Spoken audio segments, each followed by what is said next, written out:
Godwin John ministries வழங்கும் தினம் ஒரு சத்திய வார்த்தை. இந்த ஆடியோ நிகழ்ச்சிக்கு உங்களை அன்புடன் வரவேற்கிறோம்.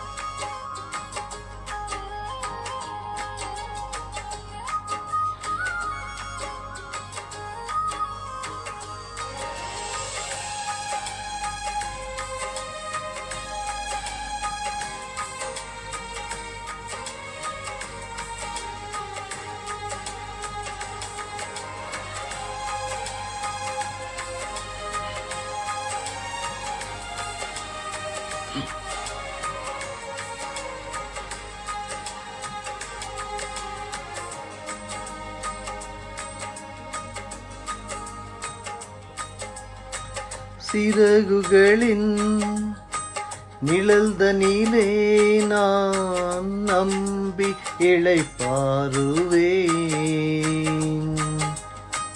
நீர்த்துணையாய் இருப்பதனால் நான் என்றும் இளைப்பாறுவேன்.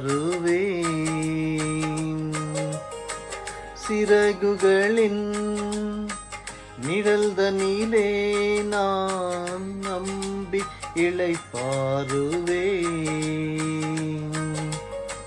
நீர்த்துணையாய் இருப்பதனால் நான் என்றும் இளைப்பாறுவேன்.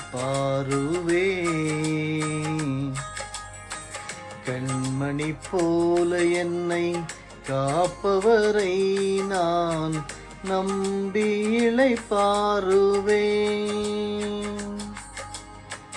கண்ணுறங்காமல் காப்பவரை நான் நம்பி இளைப்பாறுவேன். மறைவிடமே ஆராதனை, உறைவிடமே உமக்கு ஆராதனை. அடைக்கலமே ஆராதனை, புகலிடமே உமக்கு ஆராதனை. ஆராதனை உமக்கு ஆராதனை. என்னை நேசிக்கும் இயேசுவே ஆராதனை. ஆராதனை உமக்கு ஆராதனை. என்னை ஆதரிக்கும் இயேசுவே ஆராதனை.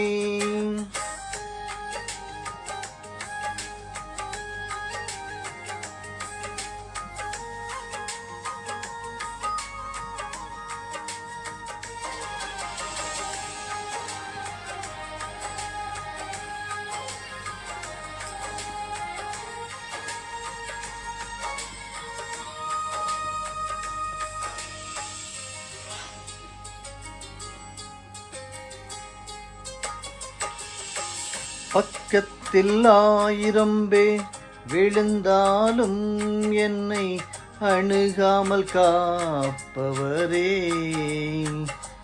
வல பக்கத்தில் 10,000 விழுந்தாலும் என்னை அணுகாமல் காப்பவரே. பக்கத்தில் பிரியமானவர்களே, இயேசு கிறிஸ்துவின் பரிசுத்த நாமத்தினாலே உங்களுக்கு எங்கள் அன்பின் வாழ்த்துக்கள். காலை வணக்கம். தினம் ஒரு சத்திய வார்த்தை. இந்த நாளுக்குரிய தியானத்தின் தலைப்பு அற்புதமானவர். ஆதார வசனம் வெளிப்படுத்தின விசேஷம் 4:2. இதோ வானத்தில் ஒரு சிங்காசனம் வைக்கப்பட்டிருந்தது, அந்த சிங்காசனத்தின் மேல் ஒருவர் வீற்றிருந்தார். இன்றைய முதலாவது தியான பகுதியாக வெளிப்படுத்தின விசேஷம் 4ஆம் அதிகாரத்தை படிக்க கேளுங்கள். இவைகளுக்கு பின்பு இதோ பரலோகத்தில் திறக்கப்பட்டிருந்த ஒரு வாசலை கண்டேன். முன்னே எக்கால சத்தம் போல என்னுடனே பேச நான் கேட்டிருந்த சத்தமானது, இங்கே ஏறி வா, இவைகளுக்கு பின்பு சம்பவிக்க வேண்டியவைகளை உனக்கு காண்பிப்பேன் என்று விளம்பினது. உடனே ஆவிக்குள்ளானேன். அப்பொழுது இதோ வானத்தில் ஒரு சிங்காசனம் வைக்கப்பட்டிருந்தது. அந்த சிங்காசனத்தின் மேல் ஒருவர் வீற்றிருந்தவர் பார்வைக்கு வச்சிர கல்லுக்கும் பதும ராகத்துக்கும் ஒப்பாயிருந்தார். அந்த சிங்காசனத்தை சுற்றி ஒரு வானவில் இருந்தது. அது பார்வைக்கு மரகதம் போல் தோன்றிற்று. அந்த சிங்காசனத்தை சூழ 24 சிங்காசனங்கள் இருந்தன. 24 மூப்பர்கள் வெண் வஸ்திரம் தரித்து தங்கள் சிரசுகளில் பொன்முடி சூடி அந்த சிங்காசனங்களின் மேல் உட்கார்ந்திருக்க கண்டேன். அந்த சிங்காசனத்திலிருந்து மின்னல்களும் இடி முழக்கங்களும் சத்தங்களும் புறப்பட்டன. தேவனுடைய 7 ஆவிகளாகிய 7 அக்கினி தீபங்கள் சிங்காசனத்திற்கு முன்பாக எரிந்து கொண்டிருந்தன. அந்த சிங்காசனத்திற்கு முன்பாக பளிங்கு கொப்பான கண்ணாடி கடல் இருந்தது. அந்த சிங்காசனத்தின் மத்தியிலும் அந்த சிங்காசனத்தை சுற்றிலும் 4 ஜீவன்கள் இருந்தன. அவைகள் முன்புறத்திலும் பின்புறத்திலும் கண்களால் நிறைந்திருந்தன. 1ஆம் ஜீவன் சிங்கத்திற்கு ஒப்பாகவும், 2ஆம் ஜீவன் காளை கொப்பாகவும், 3ஆம் ஜீவன் மனுஷ முகம் போன்ற முகம் உள்ளதாயும், 4ஆம் ஜீவன் பறக்கிற கழுகுக்கு ஒப்பாகவும் இருந்தன. அந்த 4 ஜீவன்களிலும் ஒவ்வொன்று அவ்வாறு சிறகு உள்ளவைகளும் சுற்றிலும் உள்ளேயும் கண்களால் நிறைந்தவர்களுமாய் இருந்தன. அவைகள் இருந்தவரும் இருக்கிறவரும் வருகிறவருமாகிய சர்வ வல்லமையுள்ள தேவனாகிய கர்த்தர் பரிசுத்தர் பரிசுத்தர் பரிசுத்தர் என்று இரவும் பகலும் ஓய்வில்லாமல் சொல்லிக் கொண்டிருந்தன. மேலும் சிங்காசனத்தின் மேல் வீற்றிருந்து சதா காலங்களிலும் உயிரோடு இருக்கிறவருக்கு அந்த ஜீவன்கள் மகிமையையும் கனத்தையும் ஸ்தோத்திரத்தையும் செலுத்தும் போது 24 மூப்பர்களும் சிங்காசனத்தின் மேல் வீற்றிருக்கிறவருக்கு முன்பாக வணக்கமாய் விழுந்து சதா காலங்களிலும் உயிரோடு இருக்கிறவரை தொழுது கொண்டு தங்கள் கிரீடங்களை சிங்காசனத்திற்கு முன்பாக வைத்து, கர்த்தாவே, தேவரீர் மகிமையையும் கனத்தையும் வல்லமையையும் பெற்றுக் கொள்கிறதற்கு பாத்திரராயிருக்கிறீர். நீரே சகலத்தையும் சிருஷ்டித்தீர். உம்முடைய சித்தத்தினாலே அவைகள் உண்டாயிருக்கிறவைகளும் சிருஷ்டிக்கப்பட்டவைகளுமாய் இருக்கிறது என்றார்கள். அற்புதமானவர். அருமையானவர்களே, அப்போஸ்தலனாகிய யோவான் இந்த பகுதியை திரையை பின்னிழுத்து திரைக்கு பின்னால் இருக்கும் அற்புதமானவரை கூறுவது நமக்கு தெள்ளத் தெளிவாக விளங்குகிறது. தேவன் சிங்காசனத்தில் வீற்றிருக்கிறார். அதை சுற்றி பளிங்குக்கு ஒப்பான கண்ணாடி கடல் இருக்கிறது என்று வெளிப்படுத்தின விசேஷம் 4வது அதிகாரம் வசனம் 2 மற்றும் 6 நமக்கு கற்றுத்தருகிறது. அருமையானவர்களே, எப்பேற்பட்ட தொல்லைகளை நம்மை இந்த தொல்லைகள் இந்த பூமியில் நம்மை வாதித்தாலும் தேவன் தன் நகங்களை கடித்துக்கொண்டு முன்னும் பின்னுமாக அவர் நடப்பதில்லை. வெளிப்படுத்தின விசேஷம் அதிகாரம் 2 மற்றும் 3 நீங்கள் வாசித்து பாருங்கள். உங்களுக்காக பேசினது போல இருக்கக்கூடிய ஒரு அருமையான வசன பகுதியாக நீங்கள் அதை படிக்க முடியும். அவருடைய தேவனுடைய சமாதானத்தை நாம் அனுபவிப்பதற்கு நம் நன்மைக்காக தேவன் தீவிரமாக செயல்பட்டு கொண்டிருக்கிறார் என்பதை நீங்கள் அதன் மூலமாக நிச்சயமாக அறிந்து கொள்ள முடியும். உதாரணமாக வெளிப்படுத்தல் 3:8 நீங்கள் படித்தால், இதோ திறந்த வாசலை உனக்கு முன்பாக வைத்திருக்கிறேன், ஒருவனும் அதை பூட்ட மாட்டான் என்று சொல்லி நம்மை பயங்களுக்கு விலகி நிற்கும்படியாக கர்த்தர் நமக்கு கற்றுத் தருகிறார். பழைய ஏற்பாட்டாலே நாம் அறிந்த ஒரு கதை எலியா தீர்க்கதரிசியை பற்றி. அதை நாம் கற்றுக்கொள்ளும் போது தைரியத்தை உடுத்துக்கொள்ள வேண்டும் என்கிற அந்த நம்பிக்கையை நாம் இயேசு கிறிஸ்துவினால் பெற்றுக்கொள்கிறோம். 2 ராஜாக்கள் 1வது அதிகார வசனம் 10 சொல்லுகிறது, நான் தேவனுடைய மனுஷனானால் அக்கினி வானத்திலிருந்து இறங்கி உன்னையும் உன் 50 பேரையும் பட்சிக்க கடவது என்றான். இது எலியாவினுடைய வார்த்தை. அருமையானவர்களே, 2 ராஜாக்கள் 1வது அதிகாரம் வசனங்கள் 9 முதல் 15 வரையிலும் படிக்க கேளுங்கள். அவனிடத்திற்கு ஒரு தலைவனையும் அவனுடைய 50 சேவகரையும் அனுப்பினான். மலையின் உச்சியில் உட்கார்ந்திருக்கிற அவனிடத்தில் இவன் ஏறி போய், தேவனுடைய மனுஷனே, ராஜா உன்னை வர சொல்லுகிறார் என்றான். அப்பொழுது எலியா அந்த 50 பேரின் தலைவனுக்கு பிரதியுத்தரமாக, நான் தேவனுடைய மனுஷனானால் அக்கினி வானத்திலிருந்து இறங்கி உன்னையும் உன் 50 பேரையும் பட்சிக்க கடவுது என்றான். உடனே அக்கினி வானத்திலிருந்து இறங்கி அவனையும் அவன் 50 பேரையும் பட்சித்தது. மறுபடியும் அவனிடத்திற்கு வேறொரு தலைவனையும் அவனுடைய 50 சேவகரையும் அனுப்பினான். இவன் அவனை நோக்கி, தேவனுடைய மனுஷனே, ராஜா அவனை சீக்கிரமாய் வர சொல்லுகிறார் என்றான். எலியா அவர்களுக்கு பிரதியுத்தரமாக, நான் தேவனுடைய மனுஷனானால் அக்கினி வானத்திலிருந்து இறங்கி உன்னையும் உன் 50 பேரையும் பட்சிக்க கடவுது என்றான். உடனே தேவனுடைய அக்கினி வானத்திலிருந்து இறங்கி அவனையும் அவன் 50 பேரையும் பட்சித்தது. திரும்பவும் 3ஆம் தரம் ஒரு தலைவனையும் அவருடைய 50 சேவகரையும் அனுப்பினான். இந்த 3ஆம் தலைவன் ஏறி வந்தபோது எலியாவுக்கு முன்பாக முழங்கார் படியிட்டு அவனை வேண்டிக் கொண்டு, தேவனுடைய மனுஷனே, என்னுடைய பிராணனும் உமது அடியாராகிய இந்த 50 பேரின் பிராணனும் உமது பார்வைக்கு அருமையாயிருப்பதாக. இதோ அக்கினி வானத்திலிருந்து இறங்கி முந்தின 2 தலைவரையும் அவரவருடைய 50 சேவகரை பட்சித்தது. இப்போதும் என்னுடைய பிராணன் உமது பார்வைக்கு அருமையாயிருப்பதாக என்றான். அப்பொழுது கர்த்தருடைய தூதன் எலியாவை நோக்கி, அவனோட கூட இறங்கிப்போ, அவனுக்கு பயப்படாதே என்றான். அப்படியே அவன் எழுந்து அவனோட கூட ராஜாவினிடத்திற்கு இறங்கி போனான். அருமையானவர்களே, சுவிசேஷம் தடைப்பட்ட தேசத்தில் ஆண்ட்ரூ என்பவர் வாழ்ந்து வந்தார்.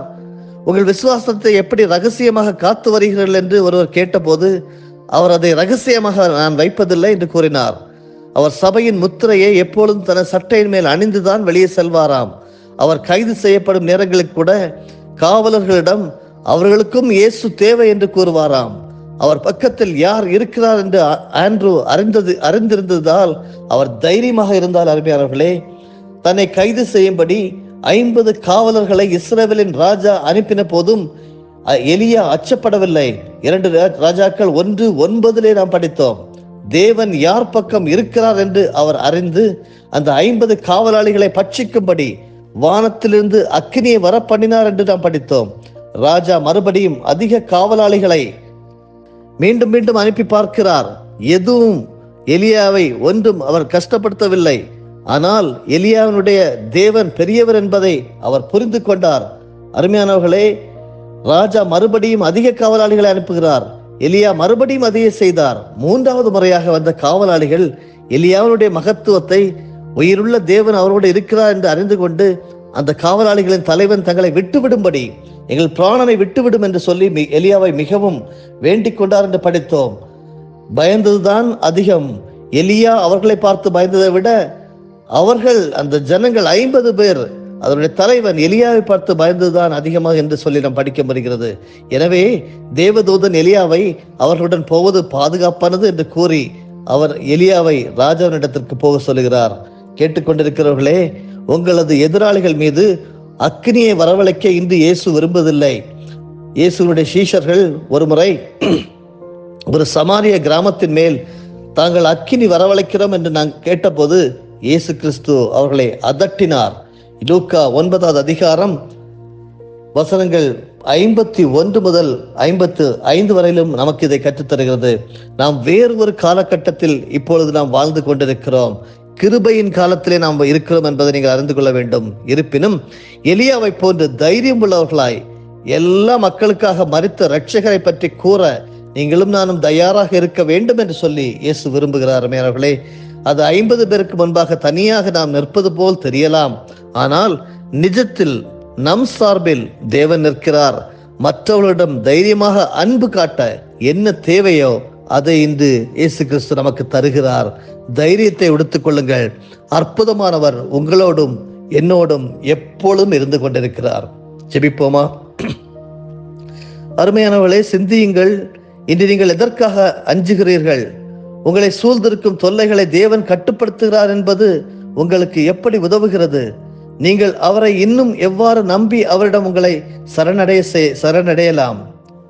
அதே போல நாம் தைரியமாக இருக்க இயேசு நமக்கு தேவையானதை எப்படி தருகிறார் என்று சொல்லி நீங்கள் நம்புகிறீர்கள். நீங்கள் எதை தெரிந்து கொண்டு செயல்பட வேண்டும் என்று தேவன் விரும்புகிறார். ஜெபம் செய்வோம். பரிசுத்தமுள்ள நல்ல தகப்பனே, நீர் அற்புதமானவர், எலியாவின் தேவன். நாங்கள் தைரியத்தை விடுத்துக் கொள்ள வேண்டும் என்று சொல்லி எங்களுக்கு கற்றுத் தந்திருக்கிறேன். இந்த தீமை நிறைந்த உலகத்திலே ஆண்டவரே, நாங்கள் தைரியமாக எங்கள் தேவன் எங்களோடு இருக்கிறார் என்கிற அந்த சத்தியத்தை நாங்கள் கற்றுக்கொண்டிருக்கிறோம். தைரியமாக இருந்து எல்லாவற்றிலும் நீர் எங்களோடு நடக்கிறீர் என்பதற்கு நாங்கள் ஒவ்வொரு நாளும் நன்றியுடையவர்களாக இருக்கிறோம். உடைய சமாதானத்திற்காக நன்றி செலுத்துகிறோம் ஆண்டவரே. பரிசுத்த ஆவியானவரே, எங்களில் வாழ்வதற்கு நன்றி. இயேசுவை பற்றி மற்றவர்களிடம் கூற எங்களை தைரியத்தினால் நிரப்பியிருக்கிறபடியால் நன்றி. தைரியம் உள்ளவர்களாக பயம் எல்லாம் நீங்க பெற்று எங்கள் இயேசு கிறிஸ்து மகத்துவமானவர், மகத்துவமான காரியங்களை ஒரு நபர் மூலமாக செய்ய முடியும் என்பதை நாங்கள் நம்பி விசுவாசித்து வந்திருக்கிறோம். அப்படியே பரிசுத்தப்படுத்தி நடத்தும் ஆண்டவரே. இந்த நாள் ஒரு மகிழ்ச்சியின் நாளாக, ஆண்டவரே ஆசீர்வாத நாளாக, நன்மை நாளாக, கிருபை நாளாக இருப்பதாக என்று சொல்லி எங்கள் ஒவ்வொருவரையும் தாழ்த்தி ஜெபிக்கிறோம். கர்த்தர் மகத்துவப்படும். எல்லா புத்திக்கும் மேலான தெய்வ சமாதானம் எங்கள் இருதயங்களையும் சிந்தைகளையும் காத்துக்கொள்ள கடவுது. இயேசு ரட்சகர் மூலமாக ஜெபிக்கிறோம் ஜீவனுள்ள நல்ல பிதாவே. ஆமேன், ஆமேன், ஆமேன். என் ஆத்துமாவே கர்த்தரை ஸ்தோத்தரி, என் முழு உள்ளமே அவருடைய பரிசுத்த நாமத்தை ஸ்தோத்தரி. என் ஆத்துமாவே கர்த்தரை ஸ்தோத்தரி, கர்த்தர் செய்த சகல உபகாரங்களையும் மறவாதே. ஆமேன். 1000 பேர் விழுந்தாலும் என்னை அணுகாமல் காப்பவரே, வல பக்கத்தில் 10,000 விழுந்தாலும் என்னை அணுகாமல் காப்பவரே, அடைக்கலமான என் தாபரமே, என்னை அணுகாமல் காப்பவரே, அடைக்கலமான என் தாபரமே, என்னை அணுகாமல் காப்பவரே,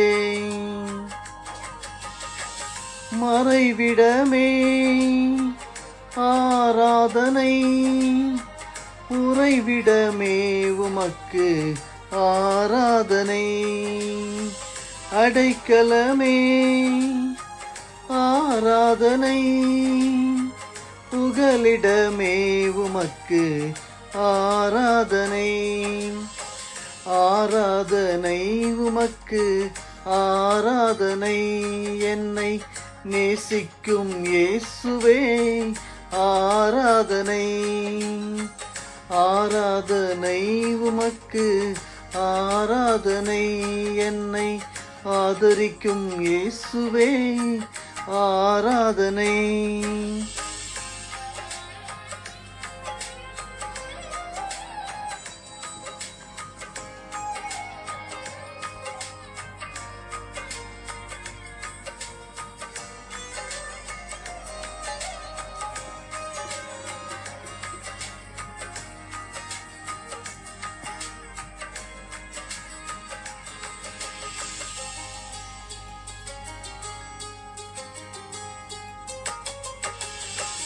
இச்சகம் பேசிடும் நாவுகள் முன்னிலே என்னை காப்பவரே,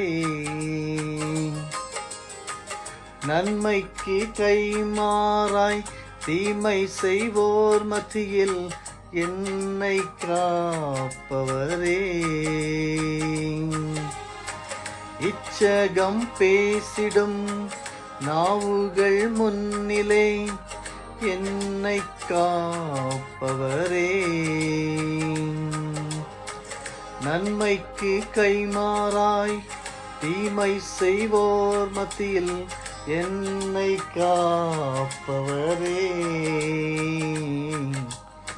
துரோகங்கள் நிறைந்த பூமியிலே துணை நின்று காப்பவரே, கைவிட்டாமல் நேசிக்கும் என் நேசரே, என்னை என்றும் காப்பவரே, மறைவிடமே ஆராதனை, உறைவிடமே உமக்கு ஆராதனை, அடைக்கலமே ஆராதனை, புகலிடமே உமக்கு ஆராதனை, ஆராதனை உமக்கு ஆராதனை, என்னை நேசிக்கும் இயேசுவே ஆராதனை, ஆராதனை உமக்கு ஆராதனை, என்னை ஆதரிக்கும் இயேசுவே ஆராதனை.